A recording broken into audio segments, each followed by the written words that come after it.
Расширенный перечень организаций, которые подозреваются в деятельности в качестве финансовой пирамиды, а также по которым уже вынесены приговоры суда, опубликован Агентством по финансовому мониторингу. Теперь каждый гражданин, желающий инвестировать свои средства, может проверить надежность компании не только в реестре Агентства по регулированию и развитию финансового рынка, но и в данном перечне.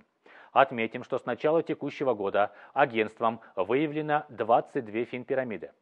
В системе Кибернадзор заблокировано почти 4000 сайтов и аккаунтов. В рамках превентивной работы в результате направления предупреждений пользователям социальных сетей на сегодня 52 тысячи подписчиков отписались от контента с признаками финансовых пирамид. Напомним, при инвестиции средств граждане могут воспользоваться телеграм-ботом АФМ для проверки той или иной компании на признаки финансовых пирамид. Только с начала года в сервис поступило 3511 обращений. Призываем граждан быть бдительными и не вкладывать свои сбережения в сомнительные финансовые организации. Если вы и ваши близкие столкнулись с деятельностью финансовых пирамид, просим обратиться в колл-центр АФМ.